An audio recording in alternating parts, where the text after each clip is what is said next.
Nos va a acompañar en el cierre de la semana en vivo aquí en BTV Noticias el secretario de la Presidencia, Álvaro Delgado. Bienvenido, gracias por estos minutos. Bueno, buenas tardecitas, buenas noches de un viernes frío. Sí, la verdad que... Una semana intensa. Es así. Arrancábamos las noticias con esta sorpresa. Brasil, el titular decía Brasil se cortó solo. Rebaja en un 10% de arancel externo común hasta finales del 2022, por sí y ante sí.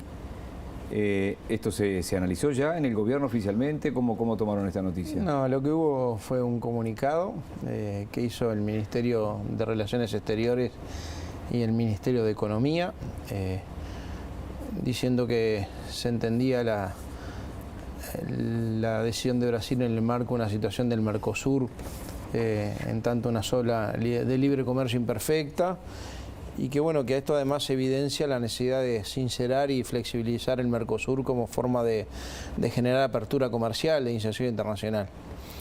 Eso es un comunicado de hace pocos minutos de los Ministerios de Economía y de Relaciones Exteriores, y obviamente yo me voy a atener a eso. Son temas delicados que nos enteramos hace poco tiempo, hace pocas horas o hace pocos minutos, así que el comentario mío tiene que ver en remitirse a un comunicado oficial del gobierno en el sentido de entendiendo la situación y bueno, diciendo una vez más que la necesidad de tratar de generar un Mercosur más flexible que permita una mayor inserción internacional. El experto en relaciones internacionales y negocios internacionales, Ignacio Bartesagui, decía recién que esto le abre las puertas a Uruguay para su negociación con China, por ejemplo.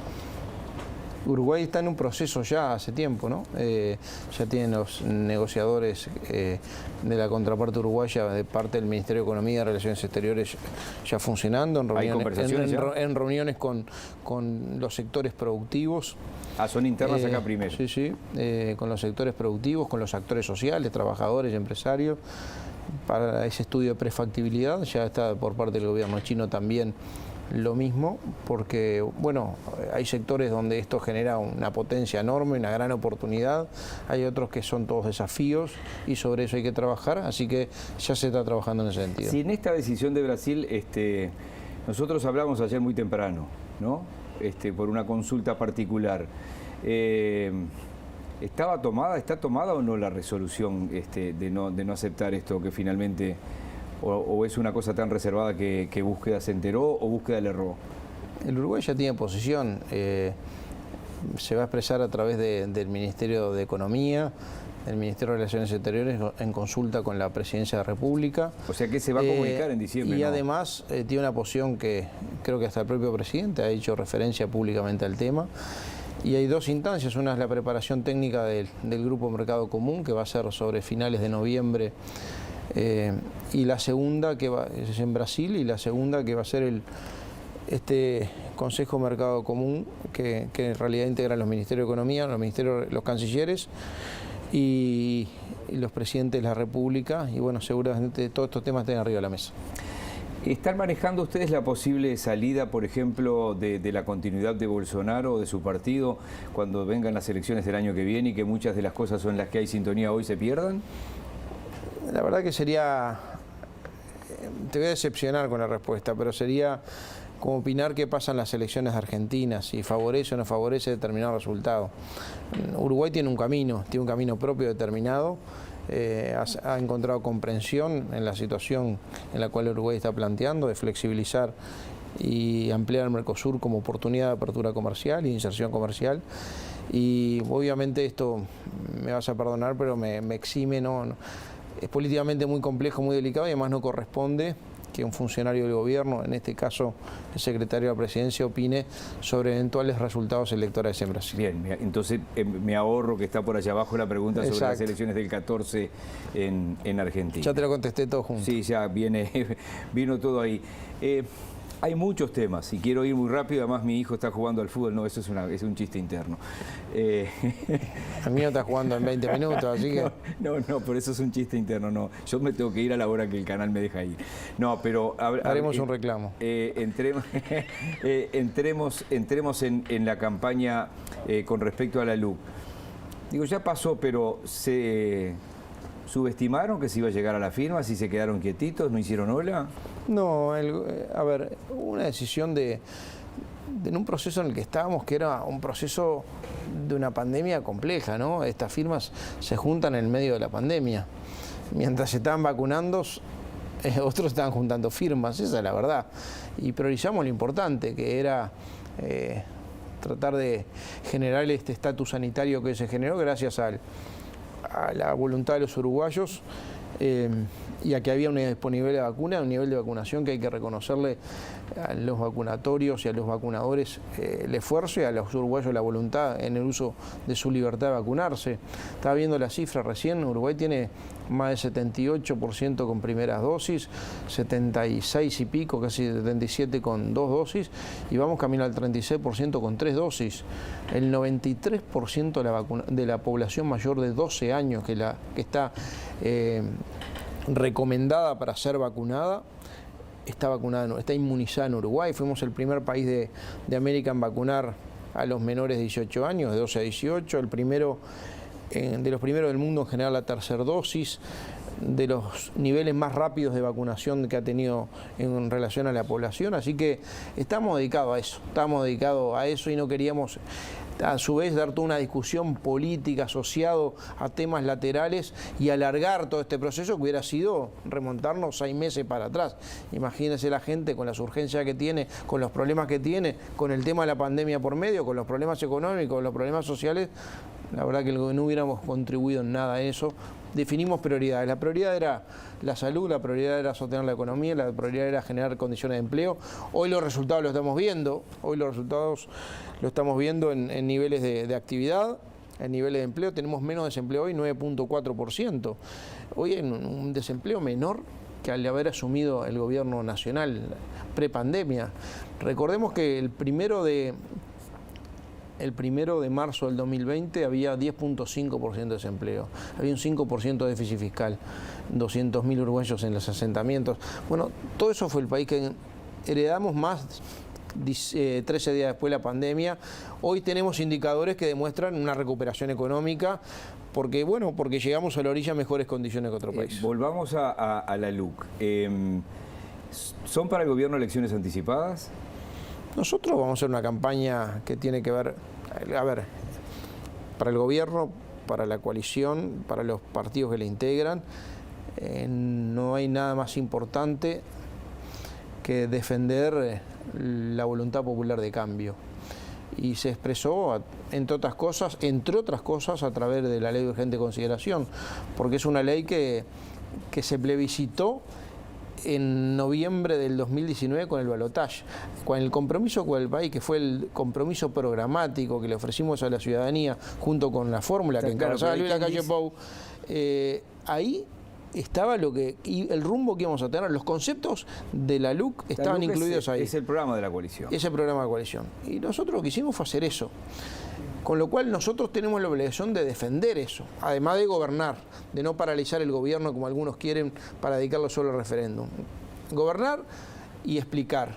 Acá va a haber una campaña más que contra Frente Amplio, contra el PIT-CNT, una campaña contra algunas cosas que ya estamos viendo, mentira, desinformación, tergiversación de la realidad. Hay quien dice... En la medida que la gente conoce la LUC, conoce estos artículos que quieren derogar. Pablo Iturralde dice que la gente no conoce la LUC, no tiene ni idea. Bueno, en la medida que la gente lo conoce más, es hoy una discusión más en el sistema político de la gente, ¿no? Recién ahora está un poco la gente empezando a conocer cuáles son los artículos que se impugnaron. Tenés al lado al subsecretario o prosecretario de la Presidencia, que tiene mucho que ver con la LUC. Y ahí hay un tema, si se llegara a derogar, bueno, hay artículos que, bueno, no pasa nada, habrá problemas con cómo se quería manejar la seguridad, pero hay un berenjenal jurídico con algunas normas si se derogara la LUC. Bueno, el otro día yo escuchaba al subsecretario Maciel, muy contundente en explicar que en derecho penal siempre se utiliza la retroactividad, la norma más benigna, con lo cual seguramente, como es una ley, la LUC, que quieren derogar y nosotros queremos defenderla, muy dura contra el delito y que genera aumento de penas y disminuye beneficios a los delincuentes, como por ejemplo la posibilidad de salidas anticipadas o para delitos aberrantes o la conmutación de penas para reducirla para los femicidas. Bueno, en algunos casos, algunos beneficios que dio la LUC. No, algunas cosas que la LUC castigó o aumentó, se podrían estar beneficiando en el caso que se deroguen. Y en algunos casos con delitos que se crean, en la LUC se crean algunas figuras delictivas, y si hay gente formalizada y condenada por esas figuras que se crearon y se derogan, hay toda una discusión que posiblemente los que fueron por esos delitos podían quedar libres. Está claro que ahí yo uso siempre una frase de la policía, que uno habla con la policía y dice, miren, obviamente la LUC le da un respaldo jurídico a la policía que le permitió actuar y le permitió bajar los delitos notoriamente. En 15 meses de vigencia de esta ley, logramos lo que en 15 años el Frente no pudo en materia de seguridad. Y la policía te dice, si derogan estos artículos, quedo desnuda. ¿Y quién se benefician? En este caso, los delincuentes. Quiero terminar con la LUC, porque así como ustedes dicen, están mintiendo con respecto a algunas cosas, me tocó hablar con dos docentes que no lo dicen públicamente, pero fueron respaldo para cuando Robert Silva ocupó un cargo como docente en el CODICEN, y están muy enojados con el ministro da Silveira. Cuando da Silveira dice que si se vuelve al régimen anterior, se vuelve a la Unión Soviética, entonces están malos porque dicen, le dieron servida a las elecciones. También desde el gobierno... A ver, yo creo que más allá de algunas expresiones, la LUC en materia de educación... A ver, la LUC tiene una serie de cambios. En respaldo a la policía, que permitió bajar los delitos, no hubo abuso policial, ni exceso policial, ni gatillo fácil, bajaron todos los delitos más de un 20%, primero. Segundo, un sistema de adopciones que duraba 5 años, ahora va a durar 18 meses. ¿Quién se beneficia? El niño que está esperando que le den amor a una familia está esperando poder adoptar un gurí que está en un hogar del INAO, con la garantía del juzgado de familia. La libertad financiera, poder cobrar y pagar sin tener la obligación de hacerla por medios electrónicos. La libertad de poder trabajar si sos no huelguista. O sea, se garantiza el derecho a la huelga y si no querés hacer huelga tenés el derecho, y te lo establece la ley, de poder trabajar. Lo mismo que obviamente esto no habilita las ocupaciones en lugares privados de trabajo, y la libertad de libre circular, no te pueden impedir la libre circulación, se puede manifestar pero no se puede impedir la libre circulación. Lo mismo que un sistema alternativo, no sustitutivo de alquileres, que hay mucho de mentira, la posibilidad de que, además de la ley de alquileres, tengas posibilidad de alquilar sin garantía para los que no tienen posibilidad de tener a un familiar que le firme. Bueno, esos son mecanismos que establece la LUC, y en educación, sobre todo, hay mecanismos que le dan más descentralización, más autonomía a los centros educativos y generan mucho más eficiencia, porque en vez de consejos desconcentrados se nombran directores de cada una de las 4 áreas educativas. Así que yo creo que más allá de expresiones, esto son las bases de una futura reforma educativa. Estamos hablando con el secretario de la Presidencia, Álvaro Delgado, que tuvo mucho que ver con aquella investigación parlamentaria sobre ANCAP, un déficit de 800 millones de dólares, una posterior capitalización de unos 700 millones, números grosso modo, ¿no?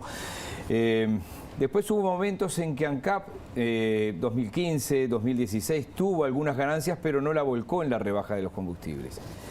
Y ahora le está viniendo como anillo al dedo a este gobierno decir, no estamos aplicando el 100% de la transparencia en la LUC, porque hay ganancias. Y hay quien dice del otro lado, si no hubiera 800.000 firmas que hubieran generado este referéndum, ¿sabes cómo estaban subiendo los combustibles?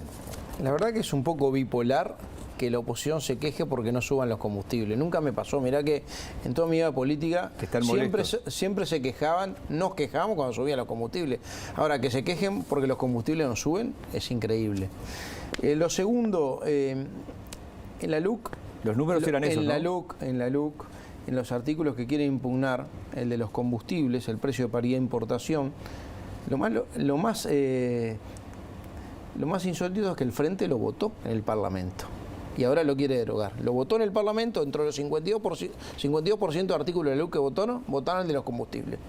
La gente capaz que no lo sabe, lo votaron y ahora lo quiere impugnar. Esto hace que utilicemos un mecanismo más transparente, que es el precio de paridad de importación, que es el precio de referencia sobre el que ANCAP, no el Ministerio de Economía, tiene que fijar el precio de los combustibles, que lo que saldría a importar un combustible refinado en el Golfo de México. Y obviamente tampoco es base cero la ANCAP que recibimos, ¿no? Veníamos con una ANCAP averiada. Tú hablaste, yo fui el miembro denunciante de la investigadora aquella de ANCAP. Sí, me acordé de eso ahora. 800 millones de déficit acumulado, pero además hubo que recapitalizarlo, pero además generaron un holding ANCAP de alrededor de 17 empresas, que son empresas hijas y empresas nietas de ANCAP, que funcionan la mayoría en el derecho privado, que además la mayoría son, no todas, pero gran parte de ellas son deficitarias, y el déficit de cada una se están adentro del precio del combustible. O sea, por eso cuando decimos hay un factor X, además del precio de paridad de importación, sobre el que tenemos que trabajar, son las ineficiencias de ANCAP que se heredaron y sobre las que tenemos que seguir trabajando. Lo otro es utilizar un instrumento que fue obviamente coyuntural, que es un récord de exportaciones de energía eléctrica a Brasil. Es más, se metió dentro de las principales exportaciones, donde ANCAP le vende mucho gasoil a la UTE. Entonces, eso le generó un ingreso extraordinario. Y ANCAP decidió, en vez de presentar un balance muy abultado en términos positivos y mostrar que bien ANCAP, la gestión tiene un balance positivo extraordinario, bueno, resignar un poco de un balance un poco menos ambicioso, y tratar de transferirle esa oportunidad comercial que tuvo ANCAP de ganancia extraordinaria a la gente para no subir el combustible y mantenerlo igual. La verdad que me parece que ANCAP, no el Ministerio de Economía, hizo lo que había que hacer y yo lo aplaudo. Me parece que la medida... A mí me interesa el precio del combustible, no que ANCAP gane muchos millones de dólares. Lo que pasa es que veníamos muy acostumbrados a tener balances muy malos. Que Fernando Pereira pueda ser el presidente del Frente Amplio es auspicioso para el gobierno, para mejorar el diálogo con la coalición de izquierda, ¿o no es algo que les preocupe? No, yo creo que... Digo por el buen diálogo que parece que tenía él con el gobierno. Yo con Fernando Pereira personalmente tengo un buen diálogo, lo tuve siempre, siendo legislador, el integrante en la Federación de Magisterio, después lo tuve como integrante del secretariado del PIT-CNT, después como presidente del PIT-CNT. Obviamente cuando uno es presidente de un partido político, le va a pasar a Fernando, el partido lo condiciona, ¿no? Ojalá no cambie, siga siendo el mismo, pero... Veremos quién gana primero en el Frente Amplio. No es un tema que a mí me corresponda hablar, es un tema que nosotros como gobierno nacional tenemos que dialogar con el presidente o los referentes de las fuerzas políticas, independientemente si nos gusten más o si nos gusten menos. ¿Estás de acuerdo con la propuesta de Cabildo Abierto de que los mayores de 65 años tengan prisión domiciliaria, que hay quien dice que es con nombre y apellido para los presos de lesa humanidad? Miren, esto está planteado en el Parlamento, lo planteó Cabildo Abierto, lo planteó en la interna de la coalición, para que se lo apoyen. El Partido Nacional habilitó que estuviera en el tratamiento de la Comisión de Legislación, Constitución y Códigos, del Senado de la República, y se está tratando, se están empezando a recibir delegaciones, y el Partido Nacional además tiene una cantidad de juristas trabajando en el tema para ver sobre todo los aspectos jurídicos del tema. ¿Y estás de acuerdo o no? Bueno, primero quiero tener los informes. Bien, es difícil sacarle a un político un sí o un no. El presidente va a ir a Qatar. Resisto archivo porque hace como un mes y medio que dije que venía una delegación catarí y que se aproximaba la posibilidad cierta de grandes inversiones cataríes en Uruguay. ¿Hay algo de eso? Hay una oportunidad, han demostrado interés, estuvo el canciller catarí hace poco acá. Por eso sí. Y algunos inversores cataríes. El presidente había previsto ir a Qatar, como también va a ir a Dubái en la Semana de Uruguay, seguramente la Expo Dubái en febrero, una semana que es de Uruguay, con un muy buen stand, muy creativo. Hay mucho interés por Uruguay, no solo por la estabilidad jurídica, por la estabilidad política, por el clima de negocios, por los datos económicos. Este año vamos a crecer 3,5%, por la baja del desempleo, por las proyecciones de estabilidad y por el clima de negocios que hoy, por lo menos las encuestas que estamos viendo a nivel empresarial, se está dando. Y además yo te voy a agregar algo más, que el manejo de la pandemia es un activo intangible que el país, no el gobierno, tiene en poner por lo menos a Uruguay en el mundo. Así que... ¿Tienen esa expectativa de una gran inversión? Yo creo que va a haber interés, no solo de Qatar, hay de varios de otros inversores, no necesariamente países, y en algunos casos de algunos países en poder generar inversiones en Uruguay. Estamos viviendo un récord de exportaciones. Este año vamos a tener un 31%, venimos hasta fin de octubre un 31% más de exportaciones que el año pasado, el 2020, fue un año muy condicionado, pero además tenemos un 12% más exportaciones que el 2019, una prepandemia, así que es auspicioso. Con respecto a la llegada de extranjeros en estos días, esos controles a los 7 días, que finalmente que van a ser aleatorios, porque parece aleatorios. Digo, no, hay que llenar la declaración jurada. Que no la están llenando, me decían en Fraivento. Lo que pasa que... Y los están dejando entrar igual, haciéndola ahí. Hasta hace un rato tenía informe de migraciones, habían ingresado desde el primero unos casi 13.000 turistas. Van cambiando, ¿no? Fundamentalmente las 4 principales vías es Buquebus, Colonia, el aeropuerto de Carrasco y Fraivento. Son las 4 vías mayores de ingreso, se van alternando en función de las frecuencias. A todos les estamos pidiendo una declaración jurada, les estamos pidiendo que sea online, es fácil hacerla, se evitan colas, se evitan igual el que no viene con ese online veo que lo están dejando llenar igual para que pase. Y bueno, nosotros propusimos que sea online, más las 2 vacunas, el sistema completo de vacunación, más un PCR negativo 72 horas antes y un PCR a los 7 días del primero, que se va a controlar aleatoriamente. Sí. Lo que hicimos fue reforzar migración, reforzar la conectividad de los pasos de frontera, y además enviamos funcionarios de migraciones a la República Argentina, al puerto de la República Argentina, para trabajar en tratar de solucionar estos temas allá para evitar colas una vez que lleguen a Uruguay. El fútbol, y es la última, es una actividad privada de una de las multinacionales más grandes del mundo, pero hay una instancia que capaz que tuvo mucho que ver el presidente de la República con la Conmebol.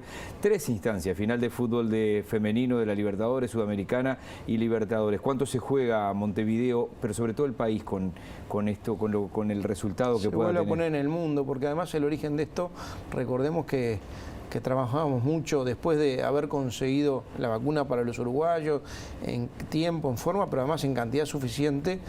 La Conmebol solicita la ayuda de Uruguay para poder conseguir vacunas. Me acuerdo de los Zoom, me acuerdo de la intervención del presidente, de quien habla, de gran parte del equipo, tratando de juntar las partes. Después fue un acuerdo entre ellos de una donación de vacunas. En aquel momento era una donación importante de vacunas de Sinovac a la Conmebol, que no tenían disponibilidad de vacunas. Paraguay estaba muy complejo en ese sentido. Sí. Y el agradecimiento en ese sentido fue facilitar, yo creo que después de una votación y la valoración, fue la decisión, me parece, de jugar estas finales en Uruguay. Y además hay una donación que tiene que ver con la remodelación, que me dijeron que está quedando muy lindo, ese emblema del deporte que es el Estadio Centenario. Obviamente va a ser un flujo importante, un desafío, va a ser una oportunidad, va a haber mucho más que turista aficionado que viene a ver las finales. Los precios de alquileres de apartamentos, por la vía que sea, por la vía digital, se están dando de todo tipo, y la cantidad de charters que van a venir demuestran eso. Se está trabajando, esta semana va a volver a haber una reunión de coordinación con el Ministerio del Interior, con el Ministerio de Salud Pública y con el Ministerio de Defensa para hacerlo en orden y sobre todo con garantías sanitarias. La pandemia te dio una notoriedad y una visibilidad de cara, que ¿cómo te lleva eso en la calle? Uno en esto le tuvo que poner, como Luis, le tuvimos que poner cara a una situación que era muy difícil de administrar, que era nueva, que todos teníamos incertidumbre, que la gente tenía miedo, y que bueno, que decidimos ser transparentes en la información para lo bueno y para lo malo. ¿Te acordás que tuvimos que dar la información del primer muerto, del primer fallecido por coronavirus? Sí, que nos había llegado a varios de nosotros aquel WhatsApp increíble. De darle certeza y darle amparo y darle rumbo y tranquilidad a la gente. Y en eso tuvo al presidente de la República en primer lugar, me tuvo a mí como protagonista y anunciando medidas todo el tiempo, y yo creo que eso obviamente aumentó el nivel de exposición, pero tranquilo. Miento mucho, esta sí es la última. ¿Ya está la coalición? ¿Ya votaron todos? Si hubiera una deserción de la coalición el año que viene, ¿les preocupa o quieren mantenerla la más posible? La coalición vino para quedarse. Nosotros estamos priorizando ahora una coordinación que tú habrás visto. Ayer se dio en la Torre Ejecutiva una coordinación con todos los partidos políticos de la coalición, donde estamos priorizando temas políticos y proyectos de ley. El que tú mencionaste es uno de los que se está priorizando, y así lo está entendiendo Cabildo y el Partido Nacional, para discutirlo el que mencionaste hace un rato, pero hay otros más que cada partido lo está poniendo arriba de la mesa. Hay una coalición que vino para quedarse, que ya votó una cantidad de leyes importantes, presupuesto, rendiciones de cuentas, la LUC, el 9 de julio del año pasado, y una serie de leyes más, sí, la ley y que va a seguir para adelante porque... A ver, tenemos que estar a la altura de las circunstancias. Todos los miembros de los 5 partidos, los más grandes y los más chicos de la coalición, tienen claro que la gente votó un cambio. Y votó un cambio en conjunto. Un cambio en conjunto con una coalición liderada por el Partido Nacional, pero una coalición.